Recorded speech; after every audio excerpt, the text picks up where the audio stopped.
اعوذ باللہ من الشیطان الرجیم بسم اللہ الرحمن الرحیم۔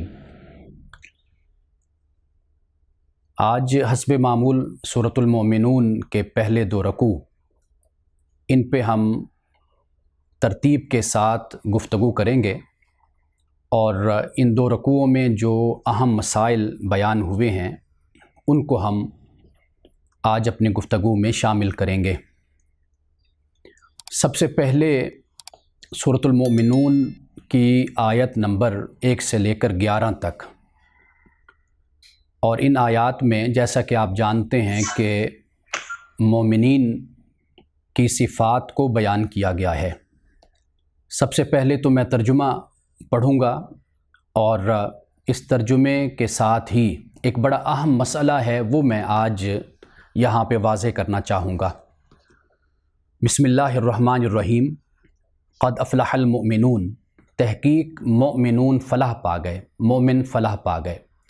افلاح کا مطلب ہے کامیاب ہونا، فلاح پانا اور کامیابی حاصل کرنا۔ اب افلاح کا صیغہ ماضی کا صیغہ ہے، اور جب قد اس پر داخل ہوتا ہے تو یہ ماضی قریب بن جاتا ہے، یعنی اللہ سبحانہ و تعالیٰ نے مستقبل کی بات نہیں کی، بلکہ اللہ نے یہ بیان کر دیا کہ یہ یقینی بات ہے کہ مومن کامیاب ہو گئے۔ اچھا، اب مومن کون سے مومن کامیاب ہوئے؟ اس لیے کہ دعویٰ تو سب کا ہوتا ہے کہ میں مومن ہوں، تو اللہ سبحانہ و تعالیٰ نے یہاں پہ 6 صفات ان کی بیان کر دی۔ پہلی صفت بیان کی، فرمایا الذین هم فی صلاتہم خاشعون، کہ جو اپنی نماز میں خشوع اختیار کرنے والے ہیں۔ خاشعون یہ اسم فاعل کا صیغہ ہے، عاجزی کرنے والے ہیں۔ والذین هم عن اللغو معرضون، اور جو لغو باتوں سے یا لغو سے منہ پھیرنے والے ہیں، یعنی لغو سے مراد گفتگو بھی ہے، کلام بھی ہے، اور اس سے مراد اعمال و افعال بھی ہیں، کہ وہ اعمال و افعال کہ جن کا کوئی نتیجہ نہیں ہے، جو بے مقصد ہیں۔ تو فرمایا کہ مومن ان سے لغو باتوں سے، کاموں سے منہ پھیرنے والے ہیں۔ والذین هم للزکاۃ فاعلون، اور جو پاکیزگی کے لیے کام کرنے والے ہیں۔ یعنی یہاں پر ایک تو میں نے گزشتہ ہفتے بیان کیا تھا کہ زکوٰۃ سے ایک تو مراد ہو جاتا ہے زکوٰۃ فرضیت، یعنی جو سال کے بعد ادا کی جاتی ہے، اور ایک زکوٰۃ سے مراد لیا جاتا ہے پاکیزگی، طہارت، تزکیہ نفس۔ یعنی ہم یہاں پہ یہ کہہ سکتے ہیں کہ ہر وہ کام کرنے والے ہیں کہ جن سے ان کو پاکیزگی حاصل ہوتی ہے، تزکیہ نفس ان کو حاصل ہوتا ہے۔ وہ خدمت خلق کا کام ہے، وہ 5 وقت نماز پڑھنے کا کام ہے، یا وہ زکوٰۃ کی ادائیگی ہے، وہ حج ہے، وہ روزے ہیں، وہ حسن اخلاق ہے۔ ہر کام میں جس سے ان کو تزکیہ حاصل ہوتا ہے، یہ وہ کرنے والے ہیں۔ اب اس کے بعد فرمایا والذین هم لفروجہم حافظون، اور جو اپنے فروج کی حفاظت کرنے والے ہیں، یعنی فرج اس کی واحد ہے، فروج یعنی شرمگاہوں کی، چیسٹٹی کی، عفت کی، عصمت کی حفاظت کرنے والے ہیں۔ اب اس کے بعد استثناء بیان کیا ہے، یہ ہے ایک نقطہ جس کی میں وضاحت آج کرنا چاہتا ہوں، وہ یہ ہے کہ الا علی ازواجہم، مگر اپنی ازواج پر حفاظت کرنے والے نہیں ہیں اپنے فروج کی۔ او ما ملکت ایمانہم، اور اپنے جو ان کے داہنے ہاتھ جن کے مالک ہوئے، یعنی لونڈیاں، ان پر بھی اپنے فروج کی، شرمگاہوں کی حفاظت کرنے والے نہیں ہیں۔ یہ بیان کرنے کے بعد فرمایا فإنہم غیر ملومین، کہ بے شک یہ ملامت کیے ہوئے نہیں، یعنی ملامت زدہ نہیں، قابل ملامت نہیں۔ 2 جائز راستے قرآن پاک نے بیان کر دیے۔ ایک راستہ کیا بیان کیا؟ وہ ہے نکاح کی صورت میں، اور دوسرا راستہ کیا بیان کیا جو رسول اللہ صلی اللہ علیہ وسلم کے زمانے میں اور عرب کے زمانے میں موجود تھا؟ وہ یہ تھا کہ لونڈیاں جو جنگ میں خواتین آتی تھیں، انہیں وہ اپنی ملکیت میں اور اپنی تملیک میں اس کو رکھتے تھے۔ تو یہاں پر ہمارے سامنے 2 جائز صورتیں صنفی تعلق اور جنسی تعلق کی سامنے آتی ہیں۔ ایک جنسی تعلق اور صنفی تعلق کی صورت یہ سامنے آتی ہے کہ انسان نکاح کرتا ہے، اور دوسری صورت جو اس دور میں موجود تھی وہ تھا ملکیت کی صورت، کہ ایک لونڈی کو اپنی ملکیت میں لینا اور پھر اس سے صنفی اور جنسی تعلق قائم کرنا۔ تو اللہ پاک نے یہاں پہ فرما دیا کہ اس پہ کوئی ملامت نہیں ہے۔ اب اس موضوع کے حوالے سے میں بہت سے دروس میں بات تو کر چکا ہوں، لیکن کئی پہلو ایسے ہیں کہ جو تشنہ رہ جاتے ہیں۔ ایک پہلو جس کی طرف میں اپنی گفتگو میں اپنے درس میں اشارہ تو کرتا رہا، لیکن اس پہ میں نے تفصیل کے ساتھ بات نہیں کی۔ آج میں چاہتا ہوں کہ یہ میں آپ کو بتا دوں کہ جب ہم یہ بات کہتے ہیں کہ بغیر نکاح کے ایک لونڈی کے ساتھ رہنا، اس سے ہرگز یہ نہیں سمجھا جانا چاہیے کہ اس لونڈی کی کوئی حیثیت نہیں تھی یا اس کے کوئی حقوق نہیں تھے یا اس کی کوئی حدود نہیں تھی۔ ایسا نہیں تھا، یعنی ایسی بات نہیں تھی کہ جس کی ملکیت میں یا جس کی سرپرستی میں ایک خاتون ایک لونڈی آتی تو اس کے بعد اس کو ہر چیز کا اختیار ہو جاتا تھا، تو ایسا نہیں تھا۔ اس لیے کہ جو عورتیں جنگ میں گرفتار ہو کر آتی تھیں، وہ حکومت کہہ لیجئے یا ریاست کہہ لیجئے یا سپہ سالار کہہ لیجئے، یا اس وقت جو ایک قوت نافذہ رکھنے والا جو شخص تھا یا ایک جماعت یا گروہ، اس کے پاس وہ خواتین آتی تھیں۔ اب حکومت کو اختیار ہوتا تھا، ریاست کو، کہ وہ ان کو رہا کر دے یا ان سے فدیہ لے لے، یا پھر یہ صورت ہوتی تھی کہ یا تبادلے میں ان کو دے دے اور اپنے سپاہی جو ان کے پاس ہیں ان کو وہ رہا کروا لیں، یا یہ صورت ہوتی تھی، یا پھر آخری صورت یہ ہوتی تھی کہ اپنے کسی سپاہی کی ملکیت میں دے دینا۔ اب سب سے پہلی بات تو یہ ہے کہ تمتع کا حق، یعنی صنفی اور جنسی تعلق کا حق صرف اسی سپاہی کو ہوتا تھا۔ یعنی ایسے نہیں تھا کہ اسلام سے پہلے کہ اس خاتون کے ساتھ ظلم اور بربریت اور زیادتی کا رویہ اختیار کیا جاتا تھا اور اس سے جانوروں سے بھی بدتر اس کے ساتھ سلوک کیا جاتا تھا، یا دنیا کے سامان کی طرح اس کو سامان سمجھا جاتا تھا۔ تو یہ ایسا نہیں تھا کہ رسول اللہ صلی اللہ علیہ وسلم کے زمانے میں اور صحابہ کے دور میں جب جنگیں ہوئیں تو اس وقت جو خواتین آتی تھیں تو وہ ایک ہی شخص کی ملکیت میں ہوتی تھیں۔ ایک بات تو یہ ہو گئی، یعنی اس کے علاوہ کوئی بھی اس سے تمتع نہیں کر سکتا تھا، حاصل نہیں کر سکتا تھا، کوئی فائدہ نہیں لے سکتا تھا۔ ایک بات تو یہ ہو جاتی تھی، اور دوسری بات یہ کہ اگر وہ خاتون جو جنگ کے نتیجے میں آئی، لونڈی بن کر آئی یا قید ہو کر آئی، اگر وہ پہلے پریگننٹ ہوتی تھی یعنی حاملہ ہوتی تھی تو پھر بھی اس سے کوئی صنفی تعلق نہیں کیا جاتا تھا اور اس کو ناجائز قرار دیا گیا۔ اور اگر اس سے اولاد ہو جاتی، یعنی اگر وہ ایک شخص کی ملکیت میں چلی جاتی اور اس شخص سے اس کی اولاد ہو جاتی، تو اولاد کے حقوق وہی ہوتے تھے کہ جو ایک آزاد عورت سے پیدا ہونے والی اولاد کے حقوق ہوتے تھے۔ وہ اولاد کی پیدائش کے بعد کسی اور شخص کی طرف منتقل نہیں کی جا سکتی تھی، اور مالک کے مرنے کے بعد وہ ویسے بھی آزاد ہو جاتی تھی۔ اور اگر کسی شخص نے اس مملوکہ کے بارے میں، یعنی جو خاتون ہے، لونڈی ہے، اس کے مالک سے بات کی اور اس سے وہ خرید لی، لے لی، ارادہ نکاح کا ہے، تو نکاح کے بعد اب اس کے مالک کا کوئی حق بھی اس پر نہیں رہتا تھا۔ قرآن پاک نے سورۃ النساء میں اس بات کو بیان کیا ہے کہ اس کے بعد کہ جب وہ نکاح کرتا ہے تو وہ اس کا حق مہر ادا کرے گا۔ حق مہر اگرچہ وہ آزاد عورت سے کم ہوگا، آدھا ہوگا، لیکن اس کے ساتھ اچھا رویہ رکھے گا، اور صرف یہ بات نہیں ذہن میں رکھنی چاہیے کہ وہ صرف جنسی اور صنفی تعلق کے لیے ہے، بلکہ قرآن پاک بیان کرتا ہے کہ پھر اس کے ویسے ہی حقوق ہوں گے کہ جیسے ایک آزاد عورت کے حقوق ہوتے ہیں۔ لونڈیوں کی تعداد کا تعین نہیں کیا گیا۔ اب یہ بھی اسلام پر بڑا اعتراض کیا جاتا ہے، جی لونڈیوں کی تعداد مقرر نہیں تھی۔ اس کے مقرر نہ کرنے کی وجہ یہ تھی کہ جنگوں کا کوئی تعین نہیں تھا، یعنی معلوم نہیں کہ کس وقت کوئی جنگ مسلط ہو جائے مسلمانوں پر، صحابہ پر، اور مسلمانوں کو اس جنگ میں لڑنا پڑے، اس میں شکست ہو، مسلمانوں کو فتح حاصل ہو، فتح حاصل ہونے کی صورت میں پھر خواتین قید ہو کر آتی، مسلمانوں کے قیدی ان کے پاس ہوتے، یا تو پھر یہ ہوتا کہ یہ دے کر تبادلہ کر لیا جاتا تھا، یا پھر یہ صورت ہوتی تھی کہ وہ فدیہ دے دیتے تھے پھر آزاد ہو جاتے تھے، یا پھر یہ صورت ہوتی تھی کہ ملکیت میں کسی سپاہی کے دے دی جاتی۔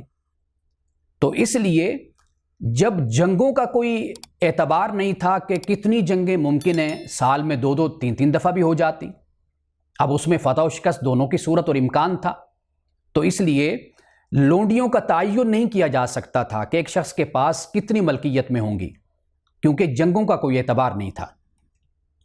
اور پھر یہ بات بھی یاد رکھیے کہ جب کسی سپاہی کے سپرد اگر ایک خاتون کی جاتی، مملوکہ کی جاتی تھی، تو یہ اسی طرح قانونی طور پر جائز ہوتا جس طرح نکاح ہوتا تھا، یعنی فرق یہ ہوتا کہ یہ مملوکہ ہوتی اور نکاح ایک آزاد عورت سے ہوتا۔ یہ مملوکہ ہوتی، ضروری نہیں کہ اس کا کسی بھی مذہب سے تعلق ہو، یہ کرسچن ہو سکتی ہے، مسیح ہو سکتی ہے، یہودی ہو سکتی ہے، کوئی بھی ہو سکتی ہے، لیکن نکاح کی صورت میں یہ تھا کہ مشرکہ نہیں ہوگی، مومنہ ہوگی۔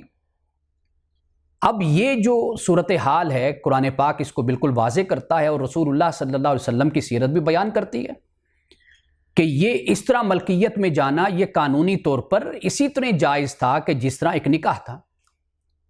اگر کوئی سپہ سالار دشمنوں کی عورتوں کو جنسی زیادتی بنانے کی اگر اپنے فوجیوں کو اجازت دیتا تو یہ عمل شریعت میں، دین میں، اسلام میں بالکل ناجائز اور حرام ہے، اسی طرح جیسے زنا حرام ہے، جس طرح دوسری محرمات کا معاملہ ہے، یہ بالکل اسی طرح حرام ہے۔ یعنی سپہ سالار ایک شخص کی سرپرستی میں تو خاتون کو دے سکتا تھا، لیکن ایسا نہیں تھا کہ اس کو بالکل وحشی طریقے سے جائز قرار دیا گیا ہو۔ اسلام نے اس کو ناجائز اور اس کو حرام قرار دیا ہے۔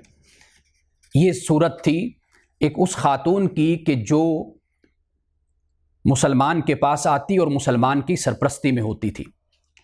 چند باتیں بڑی اہم ہیں یہاں پر، وہ بھی میں بیان کرتا چلوں کہ آزاد عورت مملوک سے نکاح کر سکتی تھی، لیکن آزاد عورت بغیر نکاح کے مملوک کے ساتھ یعنی غلام کے ساتھ صنفی اور جنسی تعلق قائم نہیں کر سکتی تھی۔ یہ حرام اور ناجائز ہے، تھا اور اب بھی ہے۔ اس کی بنیادی وجہ تو ہمیں یہ سمجھ آتی ہے کہ جنگ میں مسلمان شریک ہوتے تھے، مجاہدین لڑتے تھے، سپاہی لڑا کرتے تھے، مرد لڑا کرتے تھے، جس طرح سورۃ البقرہ کی تفسیر میں ہم نے اس بات کو بیان کیا تھا کہ للرجال علیہن درجہ، جو قرآن پاک نے کہا کہ عورتوں پہ مردوں کو ایک درجہ حاصل ہے، ایک اپ گریڈ حاصل ہے، تو اس کی وجہ کیا ہے؟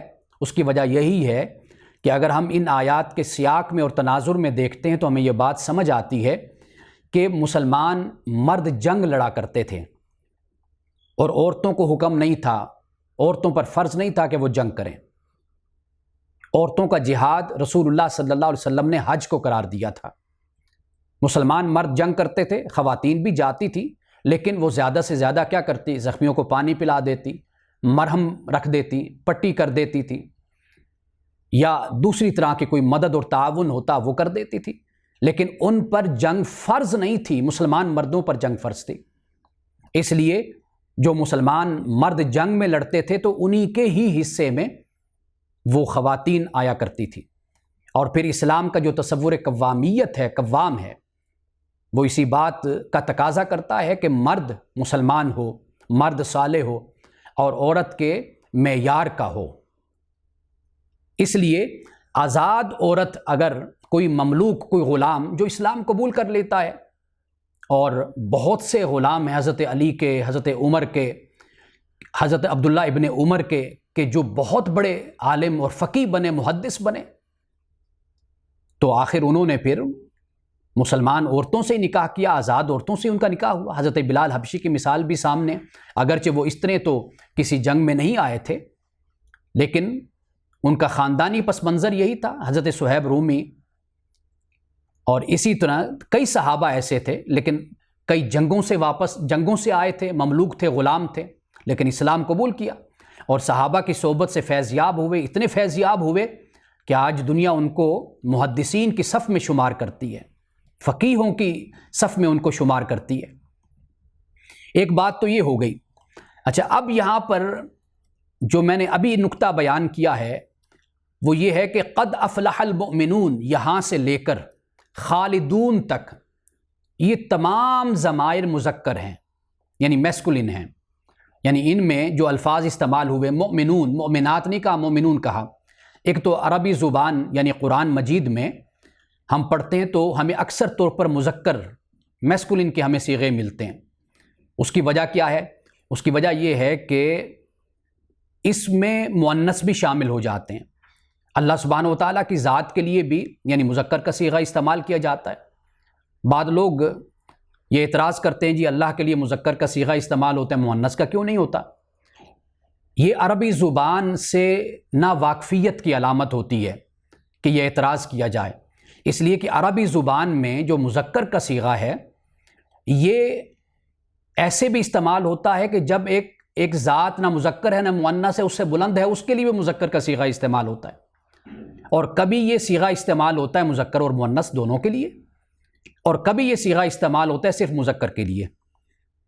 علامہ اسد نے دا میسج آف دا قرآن جو اس کا پریمبل کہہ لیجئے، پریفیس جو لکھا، اس میں انہوں نے بڑی تفصیل کے ساتھ اس پر بحث کی ہے اور گفتگو کی اور بتایا ہے کہ قرآن مجید میں کیوں اللہ سبحانہ و تعالیٰ کے لیے مذکر کا صیغہ استعمال کیا گیا۔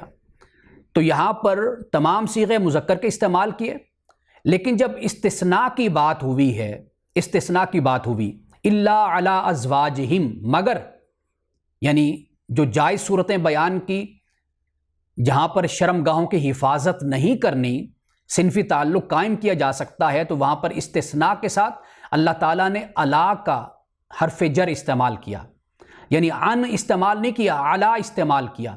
اور عربی زبان سے واقفیت رکھنے والے یہ جانتے ہیں کہ جب یہ علی استعمال کیا جاتا ہے تو اس استثناء میں بتا دیا کہ یہ مردوں کے لیے ہے، عورتوں کے لیے نہیں ہے۔ اس سے بھی یہ بات سمجھ آ جاتی ہے، ورنہ علی کی جگہ ان استعمال کیا جاتا۔ تو فرما دیا کہ ملومین نہیں ہیں، ملامت زدہ نہیں ہیں۔ اب اس کے بعد سورۃ النور میں اللہ سبحانہ و تعالیٰ نے، یعنی جب ہم بات کرتے ہیں نا کہ اسلام نے غلامی کے رسم کو ختم کیا، تو قرآن پاک خود ایسی بہت سے مقامات بیان کرتا ہے کہ جس سے معلوم یہ ہوتا ہے کہ غلامی کی رسم کو اسلام نے کیسے آہستہ آہستہ گریجولی ختم کر دیا۔ وَأَنكِحُوا الْأَيَامَ مِنكُمْ وَالصَّالِحِينَ مِنْ عِبَادِكُمْ وَإِمَائِكُمْ، قرآن نے کہا کہ تم میں سے جو مجرد یعنی جو بے نکاح کے ہوں، وہ غلام ہیں اور لونڈیاں، ان میں سے جو اچھے ہیں ان کا نکاح کر دو۔ اچھے سے مراد یہ ہے کہ جو باکردار ہیں، بااخلاق ہیں۔ ایک خاتون ہے، لونڈی ہے، اس کو آزاد کیا جاتا ہے، اس کا کسی جگہ نکاح کیا جاتا ہے، اگر وہ صالحہ ہے، اچھے کردار کی ہے، تو واضح بات ہے کہ دوسرے کے گھر میں جا کر وہاں پر امن اور سکون کا اور خوشی کا باعث بنے گی۔ اسی طرح مرد ہے، غلام ہے، تو اس کا بھی نکاح کر دو، یہ قرآن نے بیان کیا۔ اور اس سے آگے جا کر اللہ سبحانہ و تعالیٰ نے یہ حکم دیا ہے کہ جو مکاتبت چاہتے ہیں، یعنی جو کچھ رقم دے کر آزادی چاہتے ہیں، تو ان سے وہ رقم لے لو اور ان کو آزاد کر دو۔ تو واضح بات ہے کہ کون سا غلام اور لونڈی ایسا ہوگا کہ جو یہ نہ چاہے کہ وہ آزاد نہ ہو۔ تو اللہ تعالیٰ نے سورۃ النور میں مسلمانوں سے یہ فرمایا کہ مکاتبت کی صورت میں تم ان کو آزاد کر دو۔ اب آخری بات جو سب سے اہم ہے وہ یہ ہے کہ آیت نمبر 7 میں کیا فرمایا؟ فرمایا فَمَنِ ابْتَغَىٰ وَرَاءَ ذَٰلِكَ فَأُولَٰئِكَ هُمُ الْعَادُونَ، کہ پس جو ان کے علاوہ جو چاہے گا فَأُولَٰئِكَ هُمُ الْعَادُونَ، تو پھر وہ کیا ہوگا؟ وہ حد سے بڑھنے والا ہوگا۔ یعنی دو صورتیں صنفی تعلق کی، جنسی تعلق کی بیان کر دی، ایک نکاح کی صورت میں اور دوسری صورت تملیک کی۔ ان دو صورتوں میں کہا کہ تمہارے لیے جائز ہو گیا۔ فرمایا کہ اب ان کے علاوہ کوئی صورت اختیار کرو گے نا تو یہ حد سے بڑھنے والی بات ہو جائے کہ یہ اللہ کی نافرمانی ہو جائے گی۔ یعنی اس سے یہ سمجھ آ گئی کہ زنا حرام ہو گیا، قوم لوط کا عمل حرام ہو گیا، یا اپنی بیوی کے ساتھ من حیث امرکم اللہ کے خلاف عمل کرنا، یہ بھی حرام ہو گیا، یا عارضی نکاح کرنا، یہ بھی حرام ہو گیا، اور قوم لوط کا عمل جیسے میں نے بتایا، حضرت لوط علیہ السلام کی قوم کے حوالے سے قرآن نے بیان کیا، وہ عمل بھی حرام ہو گیا۔ تو گویا کہ اللہ سبحانہ و تعالیٰ نے ان 2 صورتوں کے علاوہ باقی سب صورتوں کو حرام اور ناجائز قرار دیا۔ اب تملیک کی صورت بھی نہ رہی، کیونکہ اسلام نے غلامی کی رسم کو بھی ختم کر دیا، تو لہٰذا اب ایک صورت رہ گئی اور وہ نکاح کی صورت ہے، اور وہ بیوی سے تعلق ہے۔ اس کے لیے سورۃ البقرہ کی آیت نمبر 222 اور 223 کا آپ مطالعہ کیجئے۔ وہاں پر اللہ سبحانہ و تعالیٰ نے واضح طور پہ فرما دیا کہ تمہاری بیویاں تمہارے لیے کھیتی کی حیثیت رکھتی ہیں۔ اب کھیتی، واضح بات ہے کہ کسان اپنی کھیتی میں، اپنی کاشت میں، اپنی فصل میں جہاں سے بھی آئے، لیکن مقصود اور ارادہ کیا ہے؟ پیداواری کا، نتیجہ خیزی کا، پیداوار کا ارادہ اور نیت ہے۔ تو اللہ پاک نے اس کے بعد جو فرما دیا وہ اس حقیقت کی طرف اشارہ کرتا ہے کہ یہ تعلق بھی با مقصد ہے، بے مقصد نہیں ہے، یہ مصافحین کا تعلق نہیں ہے۔ قرآن نے کہا کہ یہ شہوت رانی کا تعلق نہیں ہے، یہ مقصد کا تعلق ہے۔ کیوں؟ فرمایا وَقَدِّمُوا لِأَنفُسِكُمْ، یہ بات یاد رکھو کہ یہ جو کچھ بھی تم کرو گے اس کا ایک نتیجہ تمہارے مستقبل پر مرتب ہوگا۔ اولاد تمہاری پیدا ہوگی، اس اولاد کی تربیت اور تعلیم کا انتظام کرو گے، وہی اولاد تمہارے لیے دنیا اور آخرت میں زاد راہ بن جائے گی، تمہارے لیے نجات اور مغفرت کا باعث بنے گی۔ فَإِنَّهُمْ مُلَاقُوهُ، اور یہ بات بھی یاد رکھو کہ تم نے اپنے رب سے ملاقات کرنی ہے، اپنے رب سے ملنا ہے، کیونکہ انسان اسی جنسی معاملے میں ہی بے راہ روی کا شکار ہوتا ہے، بہت سی خرافات اور قباحتوں کا شکار ہوتا ہے، بے شرمی کا شکار ہوتا ہے۔ انسان اپنی آنکھوں سے، اپنے کانوں سے، اپنی زبان سے اسی کی طرف راغب ہوتا ہے۔ تو اللہ سبحانہ و تعالیٰ نے بیوی اور نکاح کی صورت کو بیان کرنے کے ساتھ یہ بھی بیان کر دیا وَقَدِّمُوا لِأَنفُسِكُمْ، کہ اپنے لیے آگے بھیجو، جو تمہارے فائدے کے لیے اس کو آگے بھیجو۔ اور یہ بات بھی یاد رکھو کہ تم نے اپنے رب سے ملاقات کرنی اور مومنین کو بشارت سنا دو۔ تو یہاں پر واضح ہو گئی یہ بات کہ بیوی کے ساتھ بھی وہی تعلق ہے کہ جس کا مقصود کاشتکاری ہے، پیداوار ہے، اس کے علاوہ کوئی اور طریقہ جائز نہیں ہے، یہ حرام ہے۔ یہاں پر واضح طور پر سورۃ المومنون میں اس بات کو بیان کر دیا کہ فَمَنِ ابْتَغَىٰ وَرَاءَ ذَٰلِكَ فَأُولَٰئِكَ هُمُ الْعَادُونَ۔ یہ بات یاد رکھ لو کہ اس کے علاوہ جو تم چاہو گے وہ تمہارا حد سے بڑھنا ہوگا، اس کی اجازت تمہیں بالکل نہیں ہے۔ اب اس کے بعد کیا فرمایا؟ یہ مسئلہ ایسا تھا کہ اس کی وضاحت بہت ضروری تھی، اور قرآن مجید کے مختلف مقامات پر جب موقع ہوتا ہے تو کہیں سے تو میں اختصار کے ساتھ گزر جاتا ہوں، اور کہیں پر طوالت کے ساتھ اور تفصیل کے ساتھ بات کرنا بہت ضروری ہوتا ہے۔ اب اس کے بعد فرمایا وَالَّذِينَ هُمْ لِأَمَانَاتِهِمْ وَعْدِهِمْ رَاعُونَ، اور جو اپنی امانتوں اور اپنے عہد کا پاس رکھنے والے ہیں۔ یہ نکاح بھی تو ایک امانت ہوتی ہے اور ایک عہد ہوتا ہے جو دو لوگوں کے درمیان ہوتا ہے۔ وَالَّذِينَ هُمْ عَلَىٰ صَلَوَاتِهِمْ يُحَافِظُونَ، اور جو اپنی نمازوں کی حفاظت کرتے ہیں۔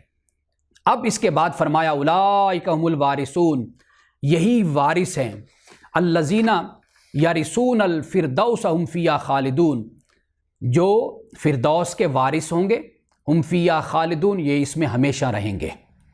اب یہاں تک یعنی آیت نمبر 1 سے لے کر 11 تک تو یہ موضوع مکمل ہو گیا، یہ مضمون ہم نے بیان کر دیا۔ اب اس کے بعد اللہ سبحانہ و تعالیٰ نے تخلیق انسانی کے مراحل، اور پھر موت، اور پھر اس کے بعد بعث بعد الموت، ان 3 باتوں کو بیان کیا ہے۔ یعنی یہ 3 مراحل ہیں جنہیں ہم یعنی خاص طور پر تخلیق انسانی کے مراحل اور موت، ان کا مشاہدہ تو ہم اپنی آنکھوں سے کرتے رہتے ہیں، یعنی مشینوں کے ذریعے سے اور اپنی آنکھوں سے ہم سب کچھ دیکھتے رہتے ہیں۔ الٹرا ساؤنڈ کے ذریعے سے ہم دیکھتے ہیں کہ ایک بچہ، اس کا کون سا مرحلہ ہے، پھر اس کے بعد دوسرا مرحلہ، پھر تیسرا مرحلہ، ان تمام مراحل سے ڈاکٹر ہمیں بتاتا رہتا ہے، انفارم کرتا رہتا ہے، ہم خود اپنی آنکھوں سے دیکھتے ہیں۔ پھر اس کے بعد موت ہے، موت کو بھی ہم دیکھتے ہیں۔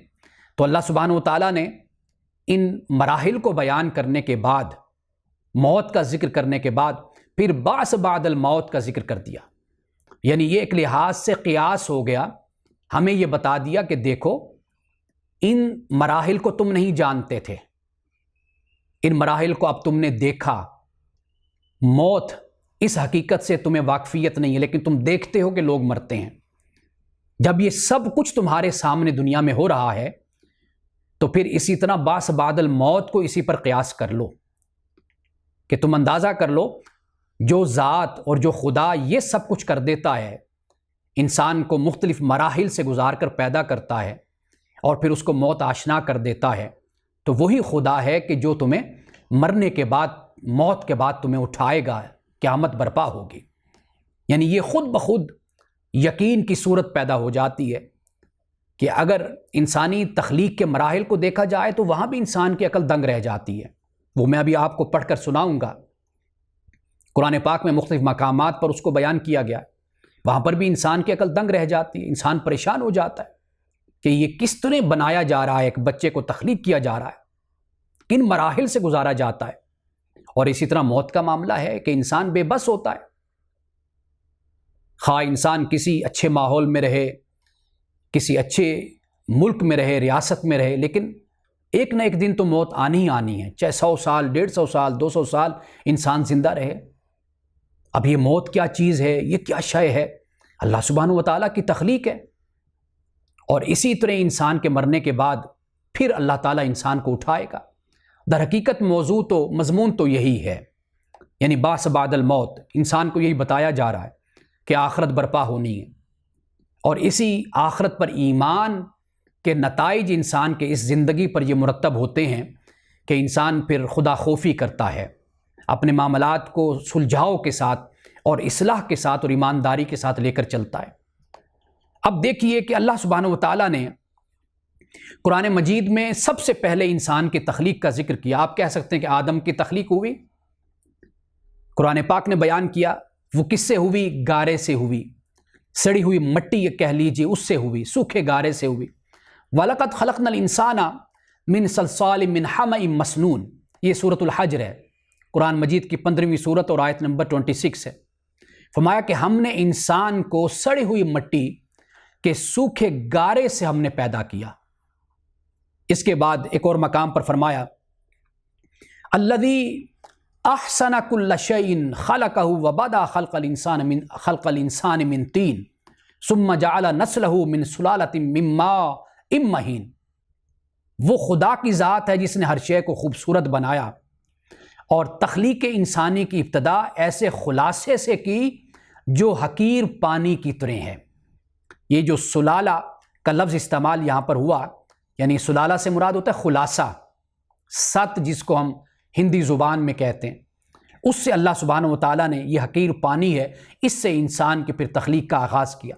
یعنی پہلے آغاز ہوا مٹی سے، گارے سے، پھر اس کے بعد انسان کی تخلیق ہوئی حقیر پانی سے۔ الم نخلقکم من ماء مہین فجعلناہ فی قرار مکین، یہ سورۃ مرسلات ہے، قرآن مجید کی 77 سورت ہے اور آیت نمبر 20 اور 21 ہے۔ کیا نہیں ہم نے تمہیں پیدا کیا ایک حقیر سے، پانی سے؟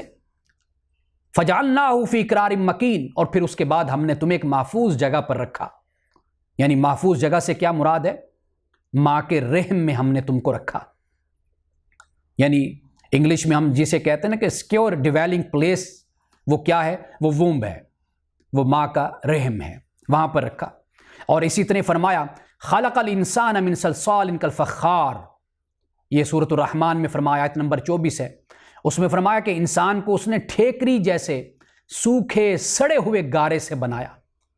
اب یہ بھی ایک انسان کا مرحلہ تھا، یعنی گارے کا، اور پھر اللہ سبحانہ و تعالیٰ نے من ماء مہین کا بھی ذکر کر دیا، ایک حقیر سے پانی کا، پھر اللہ نے نطفہ کا ذکر کیا، یعنی ڈراپ۔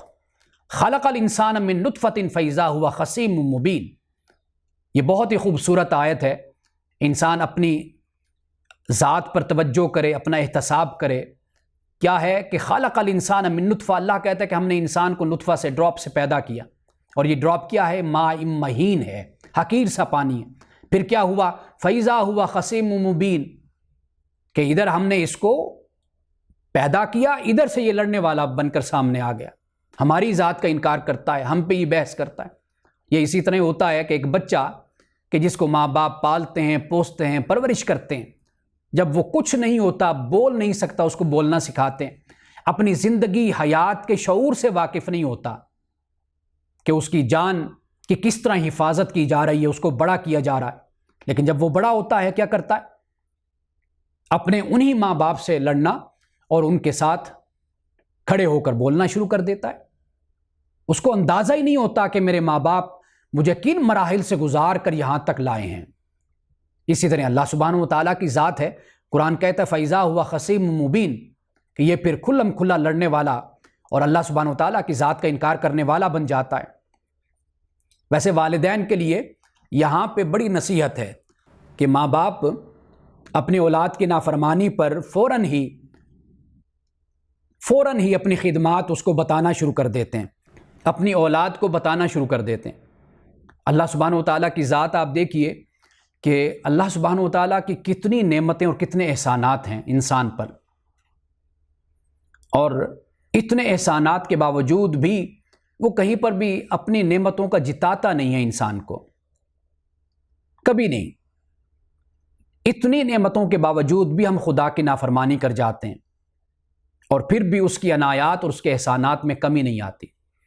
یعنی اتنا بڑا حوصلہ اور اتنا بڑا ظرف ہونا چاہیے، یعنی خالق جتنا تو نہیں ہو سکتا، لیکن کم از کم انسان کسی کے ساتھ نیکی کرتا ہے، کسی کے ساتھ بھلائی کرتا ہے، وہ اپنی اولاد ہے، کوئی رشتہ دار ہے یا کوئی باہر کا بھی انسان ہے، تو ذرا انسان اسی چیز کا ہی خیال کر لے کہ میں بھی تو اپنے خدا کی نافرمانی کرتا ہوں، ناشکری بھی کرتا ہوں، لیکن کبھی اس نے تو مجھ سے اپنی نعمت کو نہیں چھینا، مجھے محروم نہیں کیا، وہ تو ہمیشہ مجھے عطا کرتا ہے۔ تو یہ ایک بڑی نصیحت کی بات ہے اس میں ہم سب کے لیے۔ اب اس کے بعد قرآن مجید کی صورت ہے فاطر، اس میں بھی بیان کیا کہ واللہ خلقکم من تراب، کہ اللہ نے تمہیں پیدا کیا مٹی سے۔ اب یہ سارے مرحلوں کو بیان کیا، ثم من نطفۃ، پھر نطفہ سے، ثم جعلکم ازواجا، یعنی پھر تمہیں ازواج بنا دیا، یعنی میاں بیوی بنا دیا۔ وما تحمل من انثى ولا تضع الا بعلمہ، کوئی عورت بھی نہ حاملہ ہوتی ہے اور نہ بچہ جنتی ہے مگر اللہ کے علم کے ساتھ، یعنی یہ سب کچھ اللہ کے علم میں ہوتا ہے۔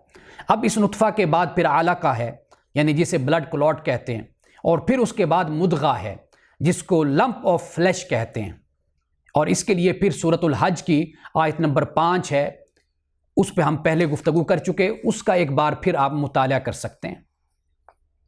اب ہم تلاوت کرتے ہیں اس مقام کی سورۃ المومنون کے، وَلَقَدْ خَلَقْنَا الْإِنسَانَ مِنْ سُلَالَةٍ مِنْ طِينٍ، کہ ہم نے انسان کو مٹی کے خلاصے سے ہم نے پیدا کیا، ثُمَّ جَعَلْنَاهُ نُطْفَةً فِي قَرَارٍ مَّكِينٍ، اور پھر ہم نے اس کو بنایا نطفہ، فی قرار مکین، ایک محفوظ اور مضبوط ٹھہرنے کی جگہ میں، ثُمَّ خَلَقْنَا النُّطْفَةَ عَلَقَةً، اور پھر ہم نے بنایا نطفہ کو علقہ، یعنی بلڈ کلوٹ ہم نے بنایا، فَخَلَقْنَا الْعَلَقَةَ مُدْغَةً، اور پھر اس کو ہم نے لمپ آف فلیش بنایا، اور پھر اس کے بعد فَخَلَقْنَا الْمُدْغَةَ عِظَامًا، اور پھر ہم نے اس لمپ آف فلیش کو پھر ہم نے ہڈیوں کی شکل دی، فَكَسَوْنَا الْعِظَامَ لَحْمًا، اور پھر ان ہڈیوں کو ہم نے گوشت پہنا دیا، ثُمَّ أَنشَأْنَاهُ خَلْقًا آخر، اور پھر ہم نے ایک نئی تخلیق دے کر ہم نے اس کو پیدا کر دیا،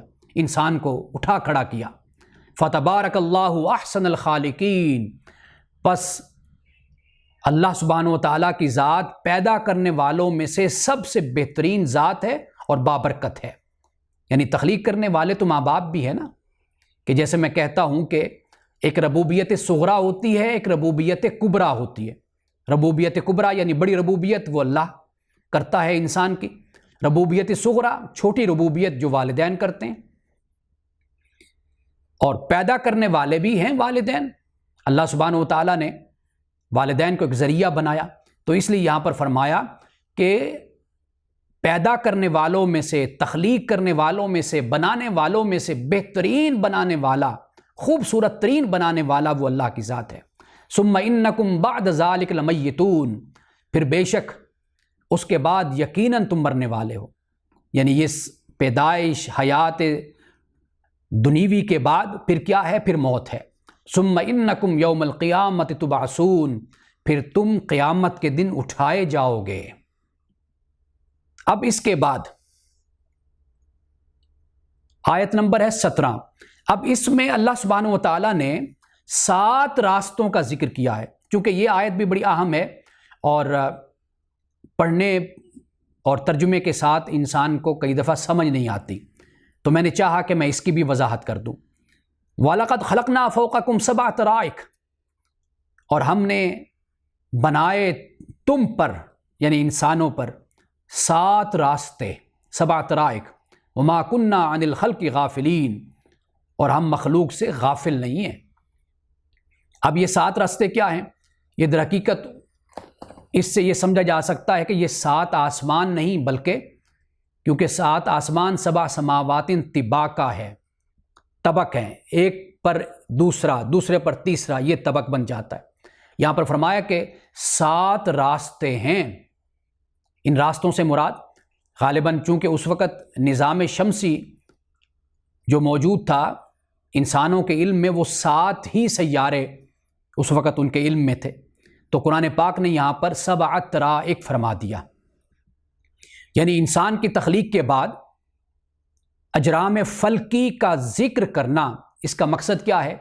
اس کا مقصد یہ ہے کہ اللہ سبحانہ و تعالیٰ نے اتنے بڑے اجرام پیدا کر دیے، سیارے پیدا کر دیے، پلانٹس بنا دیے، اور انسان کی تخلیق ان اجرام فلکی سے زیادہ مشکل نہیں ہے۔ اشارہ پھر اسی بات کی طرف کہ جب خدا کی ذات انسان کو پیدا کرتی ہے، اس نے اجرام فلکی کو پیدا کر دیا، سیاروں کو پیدا کر دیا، تو کیا اب اس کے لیے مشکل ہے کہ وہ تمہیں قیامت کے دن اٹھائے، قیامت برپا کرے؟ در حقیقت اشارہ اس بات کی طرف ہے۔ اور اسی طرح سورۃ الطارق ہے، قرآن مجید کی 86 سورت ہے، اس کا آغاز کس سے ہوتا ہے؟ والسماء والطارق، قسم ہے آسمان کی اور طارق کی، نمودار ہونے والے کی، ظاہر ہونے والے کی، چلنے والے کی، رات کو چلنے والے کی، یا طارق فرمایا، وہاں فرمایا 7 طارق، طرائق۔ تو اس سے یہ بات سمجھ آئی کہ یہ طارق کیا ہے؟ خود بتا دیا کہ وما ادراک ما الطارق النجم الثاقب، یہ زہرہ ہے، نجم ثاقب ہے۔ یہ فرمانے کے بعد پھر فرمایا ان کل نفس لما علیہا حافظ، کہ ہر نفس، ہر جان پر ایک محافظ قائم ہے، اللہ کی طرف سے نگران ہے، نگہبان ہے۔ فَلْيَنْظُرِ الْإِنسَانُ مِمَّا خُلِقَ، انسان کو چاہیے کہ یہ دیکھے کہ اسے کیسے پیدا کیا گیا ہے، کس سے پیدا کیا گیا۔ آگے فرمایا فَلْيَنْظُرِ الْإِنسَانُ مِمَّا خُلِقَ خُلِقَ مِن مَّاءٍ دَافِقٍ، اسے اچھلتے پانی سے پیدا کیا گیا۔ اب یہاں پر دیکھیے اللہ تعالیٰ نے آسمان کا بھی علیحدہ ذکر کیا، پھر طارق کا ذکر کر دیا، نجم ثاقب خود بیان کر دیا۔ یعنی اس سے یہ سمجھ آ گئی کہ یہاں پر سورۃ المومنون میں اللہ تعالیٰ نے آیت نمبر 17 میں 7 طرائق جو فرمایا، تو اس سے مراد اجرام فلکی ہیں، یہ پلانٹس ہیں کہ جن کا ذکر یہاں پر اللہ سبحانہ و تعالیٰ نے کیا۔ اب دیکھیے کہ اگر آیت میں غور کیا جائے نا، ہر آیت دوسری آیت سے جڑی ہوئی نظر آتی ہے۔ یعنی انسان کی تخلیق کا ذکر ہوا، انسان کی موت کا ذکر ہوا، پھر بعث بعد الموت کا بیان ہوا، اور پھر اس کے ساتھ اجرام فلکی کا بھی ذکر ہو گیا۔ یعنی اس بات کی طرف اشارہ کر دیا کہ انسان سوچ سکتا ہے کہ یہ کیسے ممکن ہوگا کہ انسان کو دوبارہ اٹھایا جائے۔ تو اللہ نے فرمایا کہ دیکھو میری ذات وہ ہے کہ جس نے اجرام فلکی کو پیدا کیا، بنایا ہے، اور 7 راستے بنا دیے ہیں۔ تو اجرام فلکی کتنے بڑے، یعنی ہماری زمین اس کے سامنے بہت چھوٹی ہے، اس کی ایک نقطے سے بھی کم کی حیثیت ہو جاتی ہے نظام شمسی میں۔ تو جب اللہ تعالیٰ نے اتنا بڑے اجرام پیدا کر دیے، تو پھر بھلا تمہیں قیامت کے دن اٹھانا یہ کون سا مشکل ہے؟ تمہاری تخلیق کون سی مشکل ہے؟ یہاں پر اس بات کی طرف اشارہ کیا۔ اب اس کے بعد یعنی آیت نمبر 18 سے لے کر 22 تک، پہلے ہم ترجمہ پڑھتے ہیں۔ فرمایا وَأَنزَلْنَا مِنَ السَّمَاءِ مَاءً بِقَدَرٍ، کہ ہم نے آسمان سے پانی کو اندازے سے اتارا، قدر میں اتارا، اس لیے کہ اگر بے بہا پانی زمین پر ہو جاتا تو پھر تو انسانی زندگی کا وجود ہی نہ رہتا۔ فَأَسْكَنَّاهُ فِي الْأَرْضِ، پھر ہم نے اسے انسان کو زمین میں بسایا۔ وَإِنَّا عَلَىٰ ذَهَابٍ بِهِ لَقَادِرُونَ، اور ہم اسے پھر اٹھا لے جانے پر بھی ہم اسے قادر ہیں۔ فَأَنشَأْنَا لَكُمْ بِهِ جَنَّاتٍ مِّن نَخِيلٍ وَأَعْنَابٍ، اور پھر ہم نے اگائے تمہارے لیے اس پانی کے ذریعے سے باغات. کون سے باغات؟ کھجوروں کے، انگوروں کے باغات. لکم فیہا فواکہ کثیرۃ ومنہا تاکلون، اور ان میں تمہارے لیے بہت سے پھل اور بھی ہیں اور جنہیں تم کھاتے ہو. وشجرۃ تخرج من طور سیناء، اور پھر اللہ سبحانہ و تعالیٰ نے ایک درخت کو بھی نکالا. یہ درخت کہاں سے نکلتا ہے؟ طور سینا سے نکلتا ہے.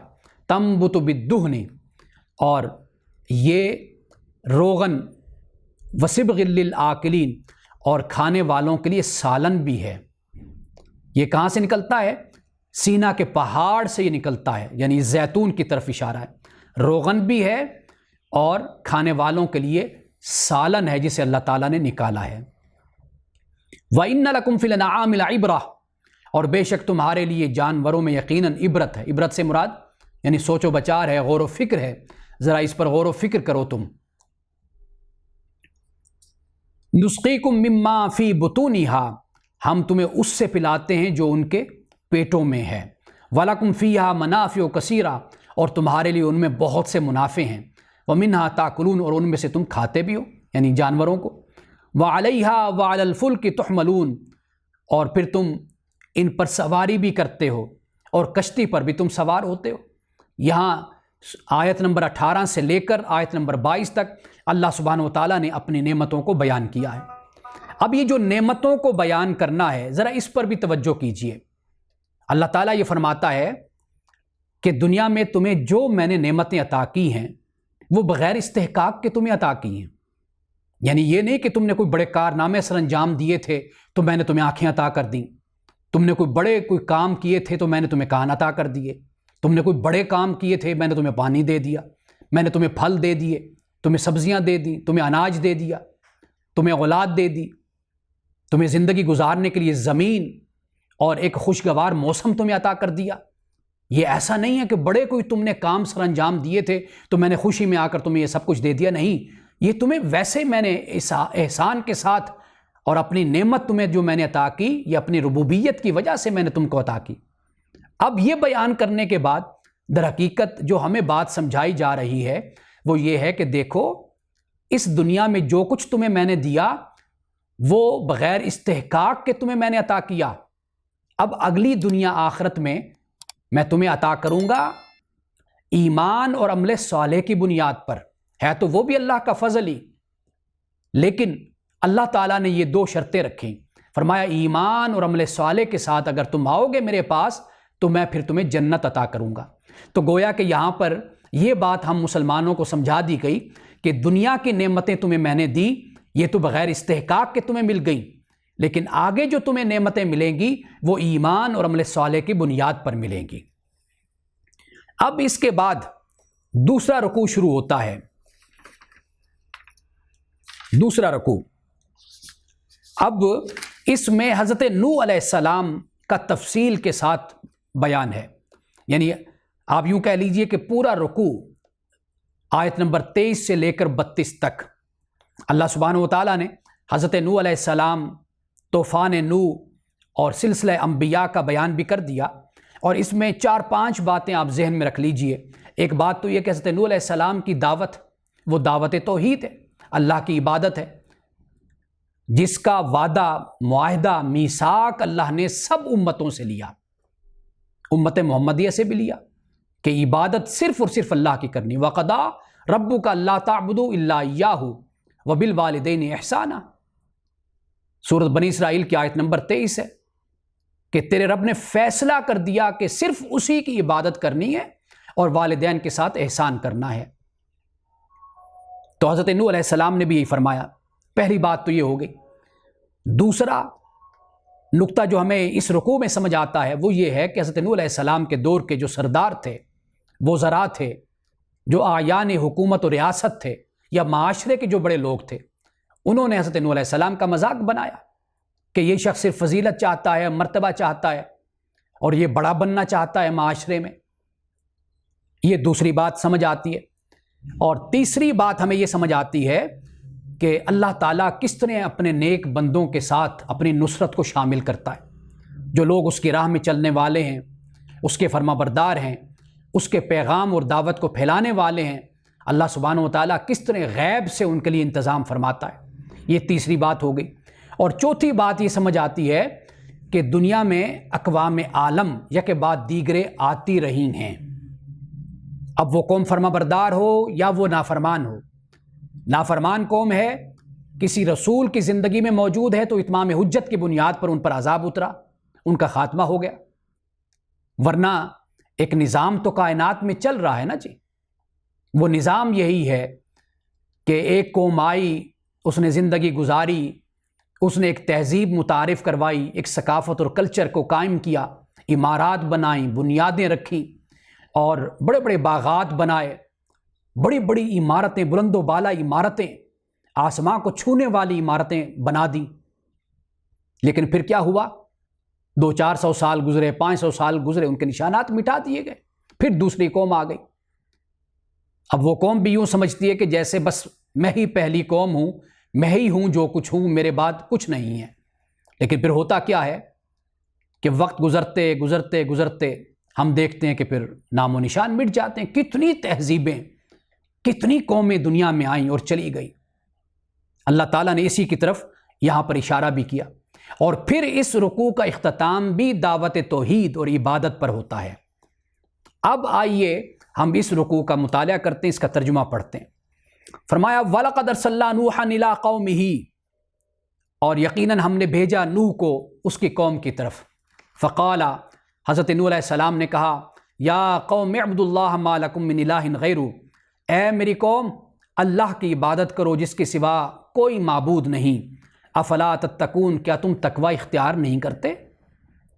فقال الملأ الذین کفروا من قومہ، اس قوم کے جو کافر تھے لوگ، ان میں جو ملا تھے، ملا یعنی ان کے جو سردار تھے، انہوں نے کہا ما ھذا الا بشر مثلکم، کہ یہ تو نہیں ہے مگر بشر تمہارے جیسا، یہ تو ہمارے جیسا انسان ہی ہے، ہماری طرح ہی اس نے زندگی گزاری ہے، یہ پیدا ہوا، اس کا بچپن تھا، لڑکپن تھا، نوجوانی تھی، جوانی ہے، یہ ہمارے جیسا ایک انسان ہی ہے۔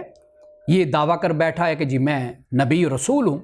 یرید ان یتفضل علیکم، کہا کہ یہ چاہتا ہے کہ تم پر فضیلت کو حاصل کرے، بڑائی کو تم پر حاصل کر لے، یہ چاہتا ہے۔ یعنی سرداروں کے پاس اور ہوتا کیا ہے؟ بڑائی ہوتی ہے۔ حکومت رکھنے والوں کے پاس اور کیا ہوتا ہے؟ حکومت ہوتی ہے۔ اگر کوئی انصاف کی بات کرے، عدل کی بات کرے اور کوئی دین کی طرف بلائے تو یہ سمجھا جاتا ہے کہ شاید یہ حکمران بننا چاہتا ہے، شاید یہ بھی سردار بننا چاہتا ہے۔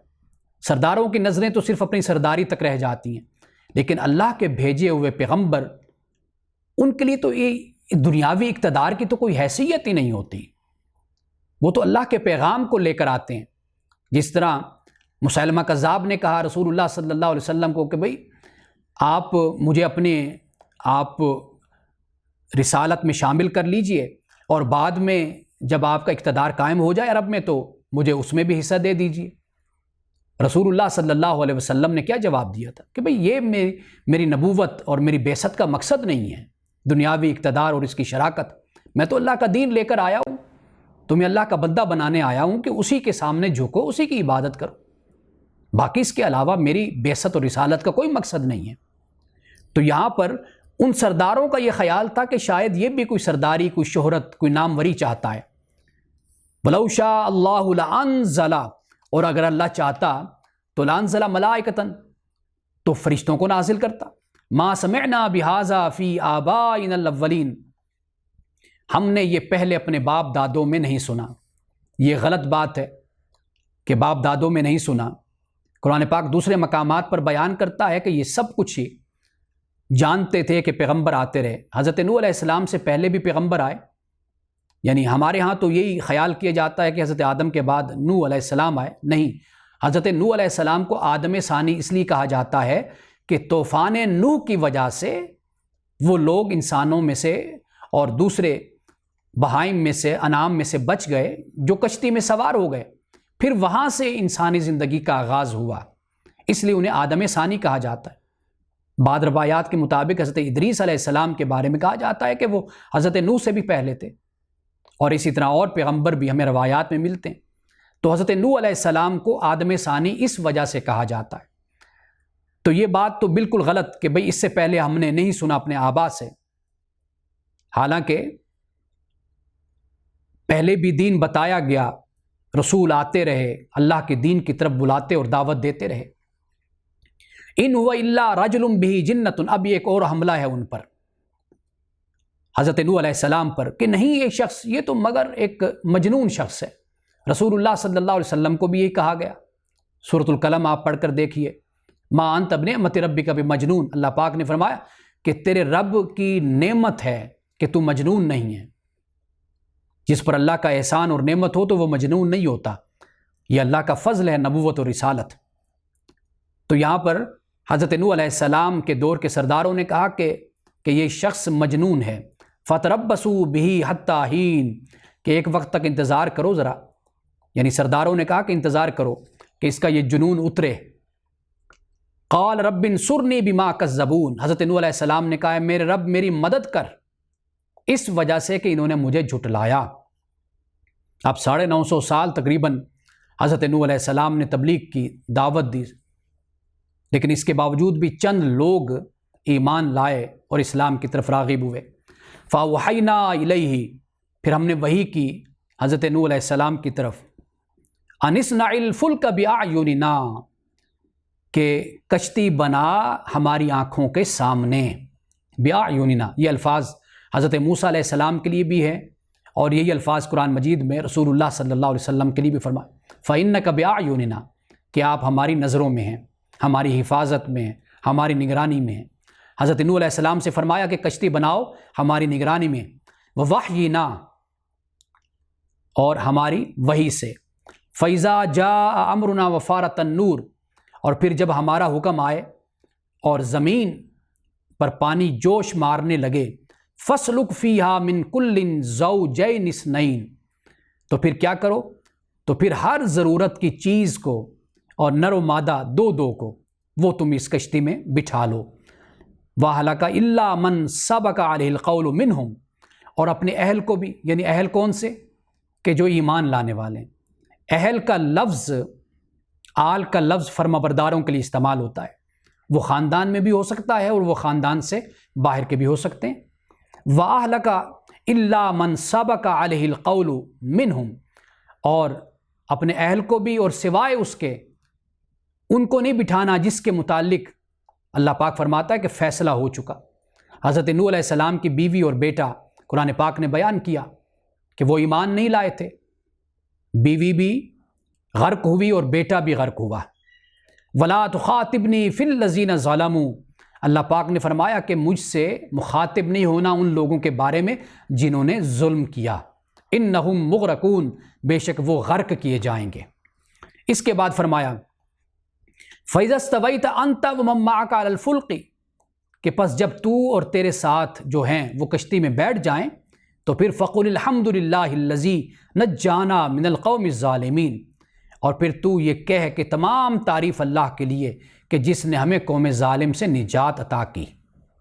اب یہ جو اللہ کی تعریف کرنا ہے نا، یہ صرف لفظی بات نہیں ہے، یہ پورے عمل کی بات ہے، پورے کردار اور اخلاق کی بات ہے، کہ انسان کا روح، انسان کا پورا وجود، انسان کی رگ رگ اللہ تعالیٰ کی تعریف اور توصیف کرے، اس کی ثنا کرے، اس کی حمد کرے، اس کا شکر ادا کرے۔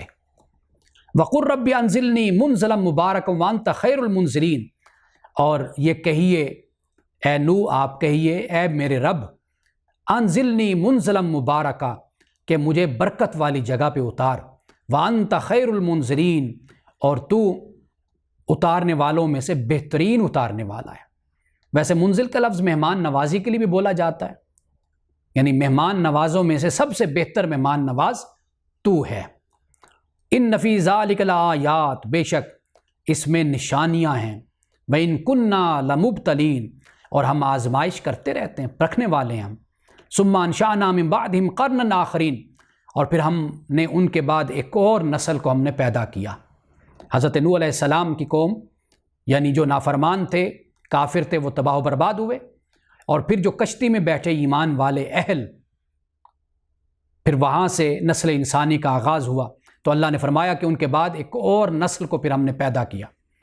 آخری آیت میں فرمایا فَأَرْسَلْنَا فِيهِمْ رَسُولًا مِّنْهُمْ، پس ہم نے بھیجا ان میں رسول ان میں سے، یعنی پھر جو انسانیت کا سلسلہ چلا حضرت نوح کے بعد، پھر ان میں بھی ہم نے رسولوں کو بھیجا، ان اعبدوا اللہ، ان کا پیغام کیا تھا؟ وہ کہتے کیا تھے اپنی قوم سے؟ اعبدوا اللہ، اللہ کی عبادت کرو، ما لکم من الہ غیرہ، اس کے سوا تمہارا کوئی معبود نہیں ہے، افلا تتقون، کیا تم تقوی اختیار نہیں کرتے؟ حضرت نوح علیہ السلام کی دعوت کا جو بنیادی نقطہ تھا وہ تمام پیغمبروں کی دعوت کا بنیادی نقطہ رہا۔ یہ ہے دین کہ جو حضرت آدم سے لے کر رسول اللہ صلی اللہ علیہ وسلم تک ایک رہا، اس میں کوئی تبدیلی نہیں ہوئی، کبھی نہیں ہوئی۔ اور پھر امتیوں نے پھر تفرقہ بازی اپنے اندر پیدا کر لی، جس کا ذکر میں نے گزشتہ ہفتے درس میں کیا تھا۔ یہ بحمد اللہ تعالی آج ہم نے 2 رکوعوں کا مطالعہ کیا، ان کا ترجمہ پڑھا اور چند اہم نکات میں نے آپ کے سامنے پیش کیے۔ انشاءاللہ آئندہ سورۃ المومنون کے 2 رکوع مزید ہم مطالعہ کریں گے۔ اللہ سبحانہ وتعالی ہمیں قرآن کا فہم، سمجھ اور قرآن پر عمل کی توفیق عطا فرمائے۔ بارک اللہ لنا ولکم فی القرآن العظیم ونفعنا وإیاکم بالآیات والذکر الحکیم۔ صدق اللہ العظیم۔